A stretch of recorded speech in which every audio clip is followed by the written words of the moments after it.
Então eu preciso de pelo menos, hoje 40 incendiários. Vai, o auditório está cheio de gente nova. Você está aí comigo, aí na House Mix tem algum voluntário apaixonado por Jesus? Aproveita e já vai pegando todo mundo que está no lounge, traz para cá, porque a palavra de hoje vai mudar a nossa história.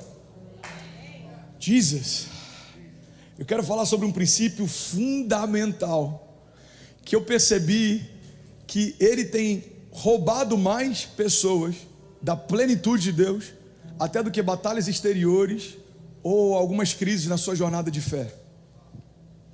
Existem autossabotagens que param a gente mais até do que algumas tentativas de sabotagem do inferno.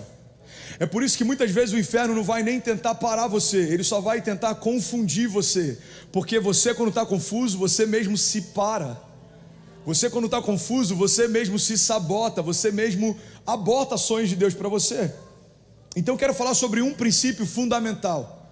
Irmão, esse princípio, quando não é honrado, ele inclusive impossibilita Deus de fazer aquilo que ele gostaria de fazer. Então, um conselho de amigo, ouça, porque isso pode mudar a tua história hoje. Você está comigo? Diga amém. Eu quero pregar hoje sobre honra, o princípio da honra.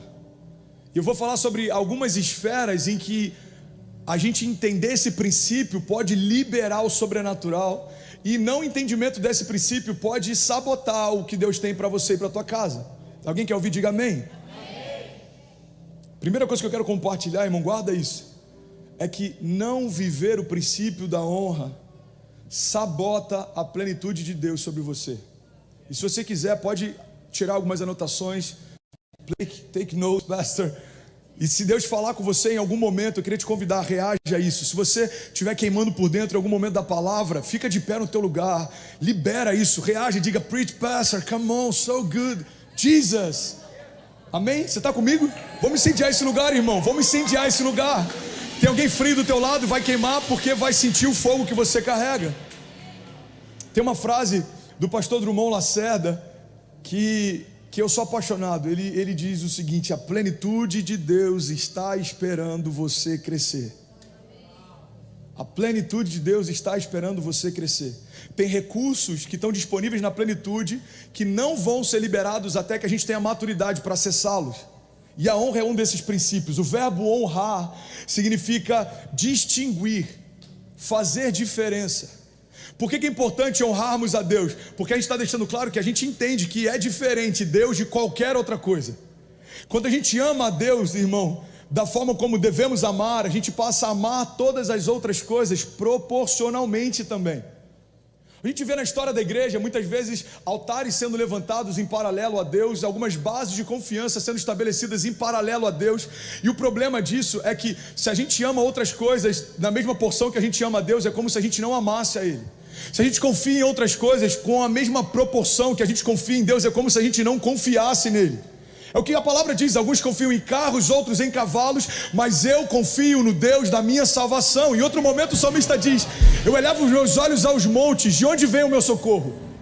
Naquele contexto, irmão, existiam várias imagens que representavam outros deuses pagãos. O salmista está dizendo: não é que eu não tenho outras opções de socorro, eu tenho, mas quando eu olho para os montes, de onde vem o meu socorro? O meu socorro vem do Senhor, que fez os céus e a terra. Então esse pluralismo que a gente está vendo nos tempos de hoje, irmão, isso vai parar muita gente.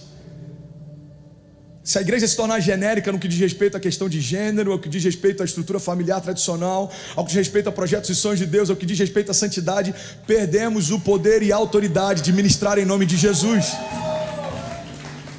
Um pouco de graça com um pouco de lei é como graça e lei nenhuma. Um pouco de santidade com um pouco de mundanismo é como santidade nenhuma. Então não dá para a gente diluir, irmão. Você está comigo? Diga amém. Então o verbo honrar significa distinguir, fazer diferença. Deus de todas as outras coisas. A honra significa reconhecer que algo é extraordinário, valioso, precioso. Eu estou estabelecendo alguns fundamentos sobre o significado de honra e depois eu quero trazer uma aplicação prática para a tua história, amém? Conselho de amigo: não se distraia. Irmão, se a honra significa reconhecer que é algo extraordinário, o oposto também se aplica. Desonra significa tratar algo como se fosse ordinário, sem nada de especial, sem nada de mais. E é por isso que você vai ver sempre o teu pastor, o pastor dessa igreja, inquieto, quando na comunidade que ele lidera, não existe uma posição de honra como deveria, quando a presença de Deus se manifesta. É por isso que em alguns momentos você já me viu subir aqui com uma fúria santa, dizendo, gente, pelo amor de Deus, ou a gente honra a presença de Deus aqui, ou então a gente fecha as portas e vai para casa. Por que isso? Porque eu entendi um princípio. Honrar a presença significa reconhecer que ela é extraordinária, valiosa, preciosa. Você está comigo? Diga amém, nada mais importa. 1 Samuel 2,30 diz, eu honrarei aqueles que me honram, mas aqueles que me desprezam serão tratados com desprezo. Então vamos lá, vamos começar? Primeiro princípio sobre honra, guarda isso. A honra libera o favor de Deus. Você pode declarar isso comigo? Diga, a honra libera o favor de Deus. Segundo Samuel tem uma história que ela é muito clara a respeito do quanto a gratidão pelo aquilo que Deus fez pode gerar o novo de Deus, e como que a ingratidão por aquilo que Deus fez pode sabotar o novo de Deus. Irmão, o solo mais fértil para você semear novos milagres é no solo da gratidão. A gente reconheceu o que Deus já fez até aqui, é uma garantia de que o nosso coração está pronto para receber o que Deus vai fazer a partir daqui. Você está comigo? Não, vocês não estão comigo. Tem alguém que está comigo aqui, gente? Pelo amor de Deus. 2 Samuel 6,14 diz assim, Davi, vestindo o colete sacerdotal de linho, foi dançando com todas as suas forças perante o Senhor, enquanto ele e todos os israelitas levavam a arca do Senhor ao som de gritos, de alegria e de trombetas. Aconteceu que, entrando a arca do Senhor na cidade de Davi, Mical, filha de Saul, observava de uma janela, e ao ver o rei Davi dançando e comemorando perante o Senhor, ela o desprezou em seu coração. De um lado a gente tem um rei feliz porque a presença de Deus está de volta na cidade. A gente tem homens gritando de alegria, a gente tem músicos, a gente tem festa. Do outro lado, a gente tem alguém que observa da janela esse mover e despreza o que viu. Pega essa chave, irmão.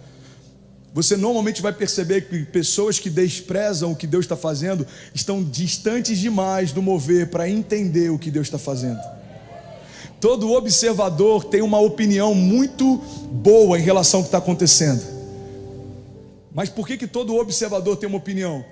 Porque como ele não está envolvido, ele tem sempre algo para falar sobre quem está se envolvendo.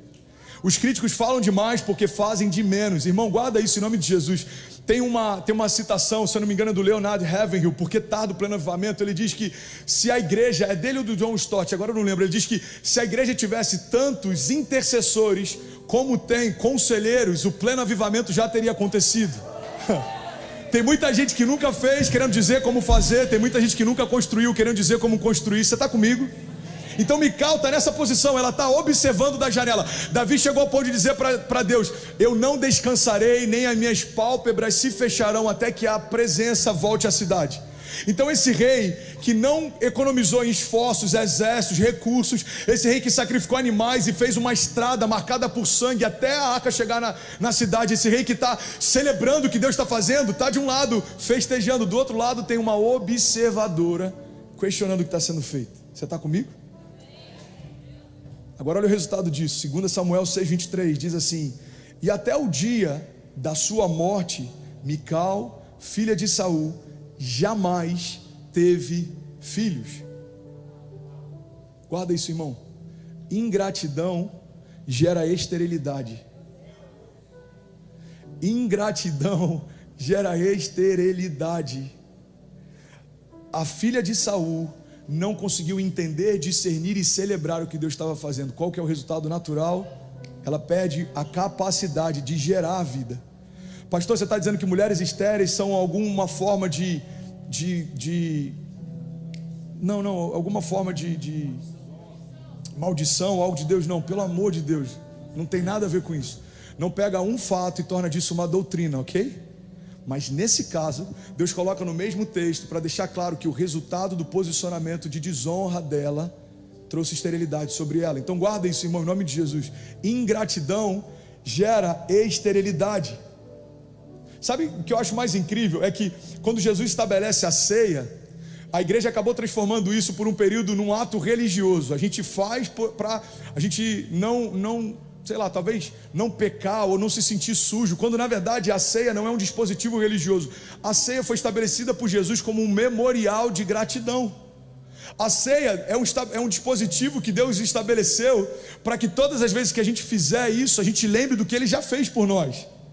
1 Coríntios 11, 23, lê, me ajuda, coloca alguns incendiários aqui na frente, irmão. Todo mundo no celular aqui, me ajuda aí. Eu sei que vocês estão tirando nota, mas me ajuda aqui, eu preciso de alguém queimando aqui. Tem alguém que está queimando aqui?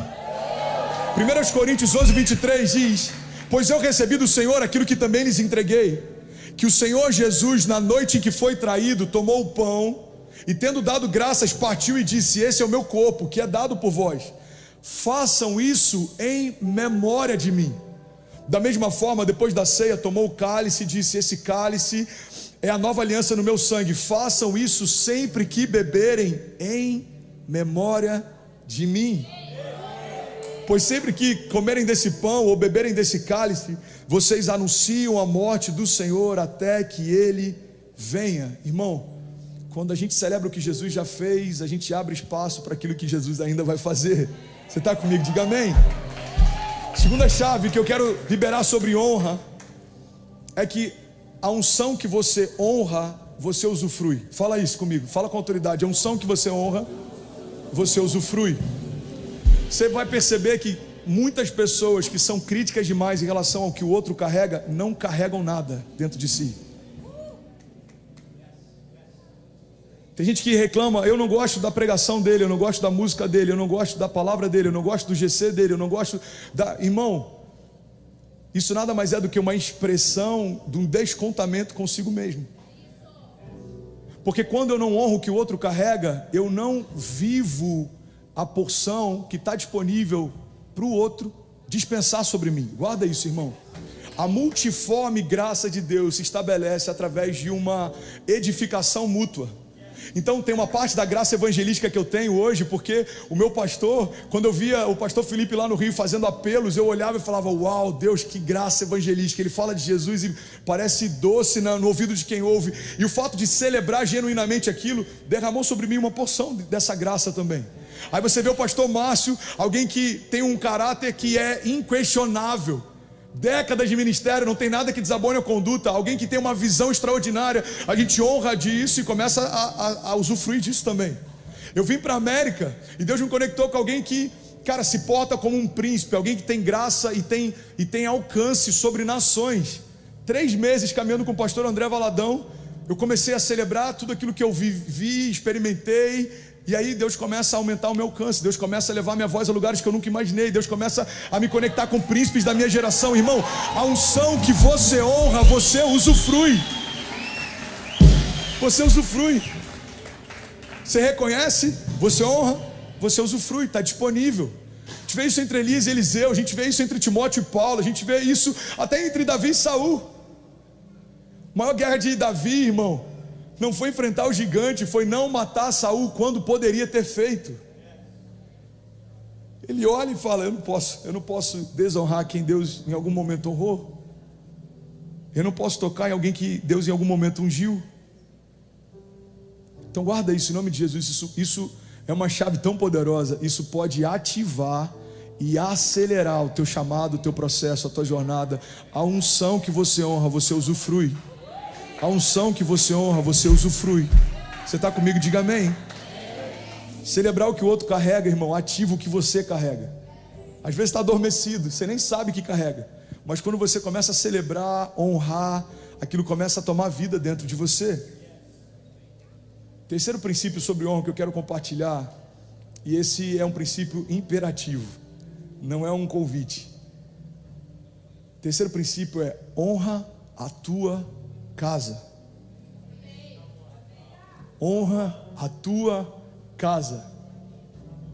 1 Timóteo 5,8 diz: se alguém não cuida dos seus, e especialmente da sua própria família, negou a fé e é pior que um descrente. Negou a fé e é pior do que um descrente. Você que é casado, olha para mim, sua esposa pode não fazer tudo o que você esperava ou gostaria que ela fizesse, mas isso não muda o fato de você ter uma obrigação perante Deus de honrar a tua casa. O teu marido pode ainda não ser como você gostaria que fosse. Embora grande parte daquilo que a gente reclama do outro, a gente não foi enganado. A gente sabia, mas acreditou que mudaria depois de casar. Não muda, às vezes só potencializa. Ok? A escolha foi sua, então não reclama com Deus, com algo que foi você que escolheu. Ok? Agora segura essa bomba aí, filho, e vai desarmando aos poucos. Amém? A igreja está começando a aprender o princípio. Antigamente a gente queria casar rápido. Não, preciso casar logo para me manter santo. Não, guarda isso, irmão. Estar encalhado não é ficar muito tempo solteiro. Estar encalhado é casar com a pessoa errada. Isso é estar encalhado. Alguém está comigo aqui? Diga amém. Tem uma galera que não quer celebrar pro esposo ou a esposa não achar que é indireta. Fica tranquilo. Honra a tua casa. Honra a tua esposa, honra os teus filhos. Trabalha mais se for necessário, mas não deixa nada faltar. Esteja presente, mesmo que você esteja cansado. Faça o teu melhor, dê o teu melhor. Faça tudo o que você pode, enquanto você pode. A vida passa rápido demais, irmão. A vida passa rápido demais. Honra o teu pai e a tua mãe. E eu quero compartilhar isso porque talvez no nosso meio tenha alguém que tenha alguma situação mal resolvida com o seu pai ou com a sua mãe. Alguém que está aqui ou alguém que está online. Deixa eu te dar um conselho de amigo. É melhor honrar o que Deus pede do que viver defendendo aquilo que para mim faz sentido. Pastor, você não sabe o que ele me fez. Guarda isso, irmão, em nome de Jesus. A honra é um princípio que não depende de reciprocidade. Alguns anos atrás eu passei por um período de maior desonra ministerial e eu decidi honrar, independente do que estava sendo feito ou falado. E eu lembro que em algum momento a Kezinha falou: amor, já tá bom. Eu falei: não, amor, a honra é um princípio que não depende de reciprocidade. Se você semeia a honra, você colhe os frutos dela, independente de se o outro faz ou não. Então guarda isso. Pastor, mas eu sofri algumas coisas, mas ele ainda é o teu pai. Se não fosse a genética dele, você não teria nascido. Se não fosse a tua mãe, você não teria nascido. Ah, mas ela não cuidou de mim. Mas ela não abortou você, você está de pé. Você foi gerado, em algum momento foi ela quem nutriu você, queira você ou não. Honra o teu pai e a tua mãe. Irmão, guarda isso em nome de Jesus. Não é um pedido de Deus. Isso é muito forte. Não é um conselho de Deus. Não é uma sugestão de Deus. É uma ordem. Olha para mim, por favor, não se distraia. Não são 10 sugestões de Deus. Não são 10 conselhos de Deus. Não são 10 ideias de Deus. São 10 mandamentos de Deus. E a gente já aprendeu. Às vezes a gente aprende isso no nosso trabalho, mas não entende isso na nossa jornada. No trabalho, quando o patrão manda, quem não quer perder o emprego faz. E a gente tem um ditado no Brasil: manda quem pode, obedece quem tem juízo. Qual é o sentido, irmão, de a gente obedecer uma ordem de um homem, mas negligenciar uma ordem de Deus? Não são conselhos, nem sugestões, nem pedidos. Deus está deixando bem claro uma ordem. André, e o que implica o não cumprimento dessa ordem? É simples. Sua vida é encurtada, simples assim. E o cumprimento dessa ordem, ela é prolongada. Olha o que diz a palavra, Êxodo 20:12. Honra o teu pai e a tua mãe, a fim de que tenha vida longa na terra que o Senhor te deu. Alguém pode celebrar isso? Honra o teu pai e a tua mãe, irmão. Se não fosse eles, a gente não estava de pé. Quarto princípio que eu quero compartilhar sobre honra. Declara comigo: não existe honra parcial. Não, fala com autoridade, diga: não existe honra parcial. Irmão, honra é como gestação. Não existe uma mulher meio grávida. Você nunca vai: e aí, como é que você está? Eu estou meio grávida. Não tem como. Ou você está gerando ou você não está. Faz sentido? Assim como não existe alguém meio crente. Não, eu sou evangélico não praticante. Não, você não é crente. Simples assim. Ah, eu sou católico não praticante. Como que alguém pode professar uma fé que não pratica? Não faz sentido. O IBGE estabeleceu isso só para poder de alguma forma criar um censo para categorizar religiões, mas isso não é algo que debaixo dos céus faça sentido. No último censo, o IBGE agora acrescentou uma nova categoria. Isso é motivo de vergonha para a igreja. Agora também existe a categoria evangélicos não praticantes. Evangélicos que não praticam o evangelho não são evangélicos. Simples assim, você está comigo? Então não existe também honra parcial. Declara comigo isso, diga: não existe honra parcial.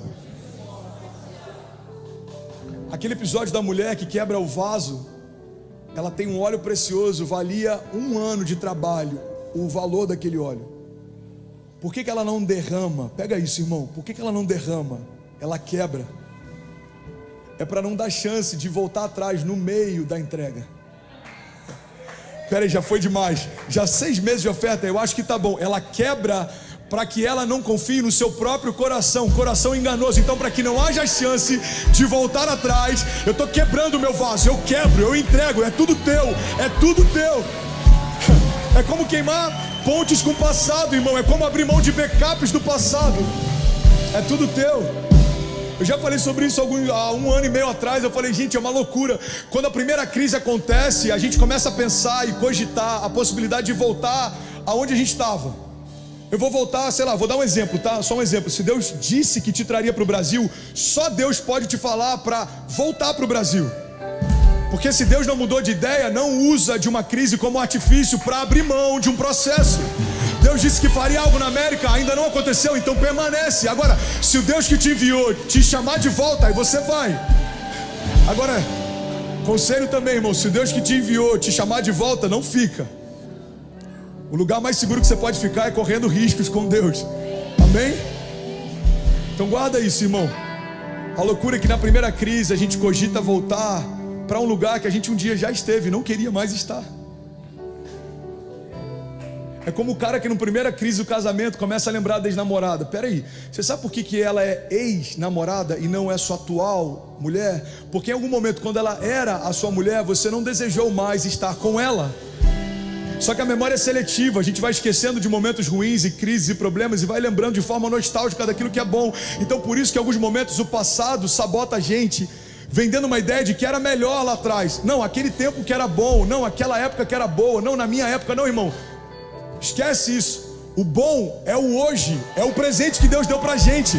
O passado não existe mais, o futuro não existe ainda. Então tudo que a gente tem é o hoje, é o maravilhoso agora. É o almoço de hoje, é o culto de hoje, é o louvor de hoje, é a palavra de hoje, é a unção de hoje, é o milagre de hoje. Você está comigo? Então faça hoje o que você pode, enquanto você pode. Deus só te deu hoje. A Bíblia diz, não diga homem algum, amanhã faremos, amanhã iremos, amanhã compraremos, porque o amanhã a Deus pertence. Oferta da viúva, irmão. Marcos 12:41 diz, e sentando-se Jesus diante do cofre das ofertas, eu já estou terminando, eu só preciso de mais 7 minutos, a gente finaliza essa palavra, guarda isso. Sentando-se Jesus diante do cofre das ofertas, observava como a multidão lançava o dinheiro. Irmão, olha para mim. Eu vou tocar em um dos pontos mais sensíveis agora da nossa relação com fé e Deus. É quando entra na nossa parte financeira. E se você quer romper, eu não vou falar o que eu acho, eu vou falar o que a palavra diz. Amém? Pastor, eu tenho um bloqueio. Então, por favor, ouça. Porque você nunca vai ser desbloqueado se você não deixar a verdade que libertar você. Pastor, eu sou ferido com a igreja nessa questão de dinheiro. Então ouve o que a palavra diz, porque talvez você ouviu o que um homem disse e aquilo te feriu. Deixa o que Deus está dizendo, porque isso pode te abençoar, te libertar. Amém? Então a Bíblia está dizendo o seguinte: Jesus sentou e ele observava como a multidão lançava o dinheiro no cofre. Declara comigo, diga: Jesus observava como a multidão lançava o dinheiro no cofre. Jesus não estava observando o valor, mas como era entregue. O princípio mais forte que envolve toda a entrega não é o que você entrega, mas é como você entrega. Então você pode pegar $20, apresentar a Deus e falar: Senhor, está aqui o meu melhor, eu trabalhei essa semana inteira, eu separei a minha melhor parte, recebe a minha oferta. Ou você pode pegar $10 mil e falar: aí, não é o valor, é como. Porque o como envolve temor, o como envolve zelo, o como envolve entendimento, consciência, o como envolve honra. reconhecer que é algo extraordinário. Poder dar alguma coisa para cooperar com o que Deus está fazendo, isso é algo extraordinário. Eu não podia antes, agora eu posso. Isso é extraordinário, é uma honra para minha casa. Davi, em algum momento, ele reúne o povo, ele fala: olha, vamos reunir tudo que a gente pode, de ouro, tesouro, pedras preciosas, para construir uma casa para o Senhor. E aí, quando tudo aquilo é organizado, é ajuntado, ele olha para aquilo, irmão, e ele tem temor. Ele fala: Senhor, quem sou eu? Pega isso.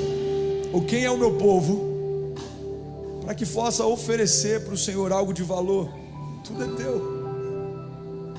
Davi olha para tudo aquilo e fala: Senhor, quem sou eu para te oferecer algo que já é seu? Tudo é teu. A gente só está devolvendo algo que o Senhor deu para a gente.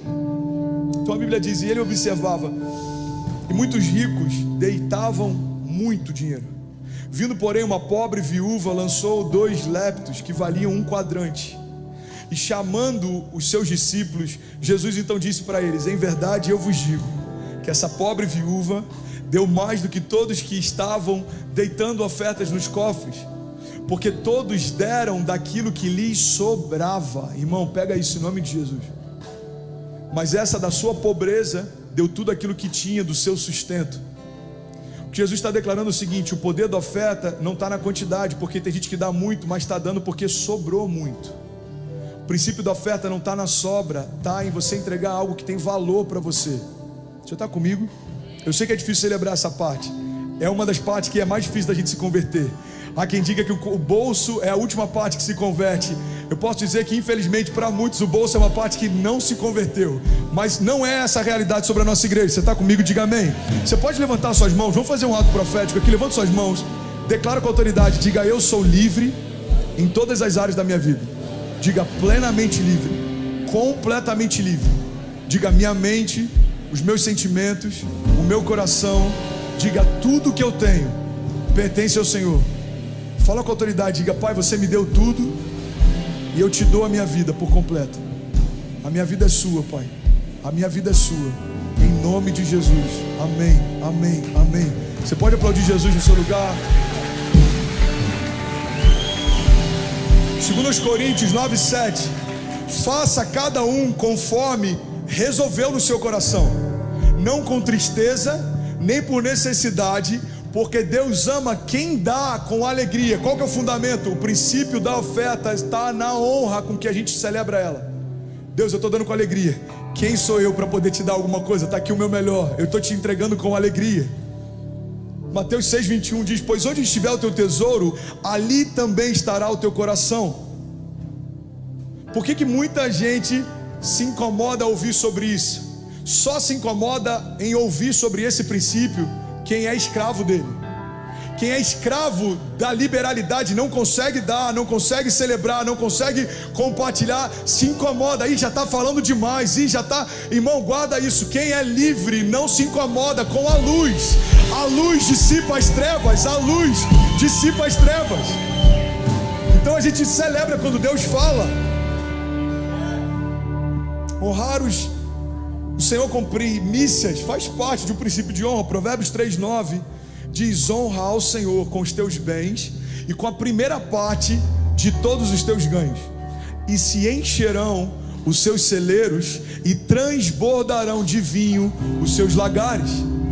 O princípio da primícia, ele funciona exatamente assim: quando eu honro a primeira parte, Deus abençoa todo o restante.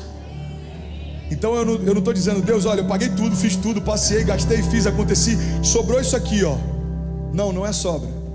Deus, isso aqui está tudo que eu conquistei, eu estou investindo no teu reino primeiro, e do que sobrar, certamente eu vou viver bem, nada vai me faltar. Você está comigo? Recebe isso, se você quiser, recebe isso, isso é vida para você, amém? Mas eu não posso falar de honra sem falar desse princípio. O dízimo, irmão, guarda isso. Eu vou finalizar aqui e vou entrar no último tópico. Olha para mim, o dízimo é uma celebração à redenção. Olha para mim, o dízimo é uma celebração à redenção. Eu não entendi, pastor, eu vou te explicar. Antes da gente ser liberto, a gente era escravo. E fundamentalmente, um escravo não tem nada que ele possua. A terra não é dele, o recurso não é dele, a liberdade não foi dada a ele, a escolha não foi dada a ele. Ele não escolhe para onde vai, o que faz, o que come, que horas dorme, que horas levanta. Ele não tem escolha, nem liberdade, nem recursos. Então, quando o povo foi feito livre, a forma dele celebrar a redenção é: Deus, eu só posso dar porque o Senhor me deu primeiro. Eu posso escolher dar muito ou pouco, não dar nada, porque eu sou livre para fazer as minhas escolhas. Então o dízimo fundamentalmente é uma celebração da redenção. Eu sou livre e eu posso colocar aquilo que Deus colocou no meu coração. André, você está falando de recursos? Não, eu estou falando de tudo que Deus te deu. O teu fôlego, o fôlego que você respira, Deus te deu. Você escolhe semear uma parte do teu dia para Ele ou não. Você escolhe tirar meia hora para orar por alguém ou não. Você escolhe servir um dia na semana na igreja ou não. Você escolhe manter um órfão na África, adotar uma criança em algum lugar pobre do mundo ou não. Você escolhe pegar o teu dinheiro e investir em algo que vai além de você ou não. A escolha é sua. Você é livre, você é livre. Você é livre. A lei da semeadura é tão poderosa, irmão, que a graça redimiu o homem do pecado, mas não anulou a lei da semeadura. A lei da semeadura continua sendo uma verdade independente da graça. Aquilo que o homem semear, certamente colherá. Provérbios 14:31. Aquele que oprime o pobre, com isso despreza o seu Criador. Mas aquele que dá ao necessitado com bondade, esse honra a Deus. Sabe qual que é um dos projetos que a gente está começando agora no WeCare? O WeCare já começou a limpar as ruas aqui da comunidade. A gente já está fazendo algumas reuniões com o Little Haiti, para a gente poder gerar algo de valor para a comunidade.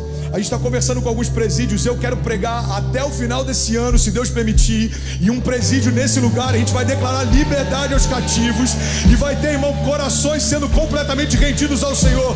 Não depende da língua natal, não tem a ver com a língua de um povo, tem a ver com a linguagem de Deus. A gente vai tocar orfanatos, a gente vai tocar hospitais. Você e a sua casa fazem parte disso. Você crê nisso? Diga amém.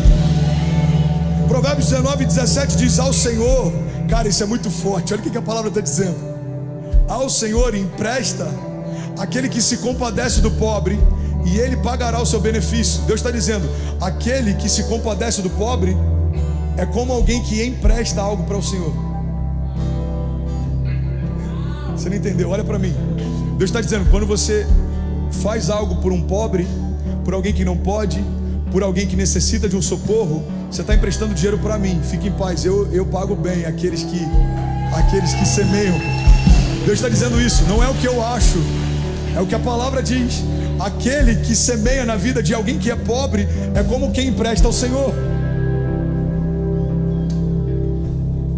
E eu quero finalizar. Você está comigo? Diga amém. Irmão, guarda isso. Hebreus 11, a galeria dos heróis da fé, podia também ser facilmente chamada da galeria dos homens de honra. Baixinho, por favor, gente. Davi honrou a presença. José honrou os sonhos que carregava. Daniel honrou a aliança. Jesus honrou o Pai. Irmão, você só está de pé porque Jesus escolheu obedecer. É simples assim. Guarda isso em nome de Jesus. A obediência é um princípio de honra. Deixa eu liberar algo sobre você. Pega isso em nome de Jesus, irmão. Jesus ensina a oração do Pai Nosso. E a oração do Pai Nosso fala basicamente sobre isso. Seja feita a tua vontade, assim na terra como já é feita no céu. Guarda isso. Alguém está recebendo algo de Deus? Guarda isso. Deixa eu liberar algo sobre você. Irmão, a lealdade, ela só existe na discordância. Você que é voluntário, serve aqui nessa casa, você que de alguma forma faz parte disso aqui, você que se entende como ovelha e me reconhece como seu pastor, ouve isso e guarda com carinho. A lealdade só existe na discordância. Porque quando eu concordo com uma direção que é dada, eu não preciso ser leal, eu já concordo. Eu também acho que é o melhor a fazer. Eu também acho que é para lá que a gente tem que ir. Eu também acho que esse é o melhor caminho. Então, concordância não necessariamente depende de lealdade. Agora, quando eu discordo e ainda assim me submeto, eu estou sendo leal. Faz sentido? Eu não faria desse jeito, mas eu reconheço. Deus é contigo, eu estou debaixo dessa missão, eu sou submisso, ou seja, eu estou debaixo da mesma missão, submissão. Eu vou com você. Os discípulos fizeram isso. Quando Lázaro morreu, Jesus volta pelo mesmo caminho que eles quase foram apedrejados na vida. Os discípulos estão falando, não, Senhor, a gente vai morrer, não é para ir para aí. Ele falou assim, ei, vocês querem vir, eu vou ficar. Quando ele está pregando no Sermão do Monte, Senhor, o teu discurso é forte demais, não há quem resista. O povo está indo embora, vocês querem ir com eles também? Ou vocês vão ficar? Aí Pedro fala, Senhor, para onde iremos nós, se só tu tens as palavras de vida eterna? Para onde eu vou? Eu já vendi os meus barcos, eu abri mão da minha zona de segurança, eu não tenho para onde ir, você é o meu único caminho agora. Então guarda isso, irmão. Jesus, ele espera dos seus discípulos obediência, porque ele é o maior referencial de obediência.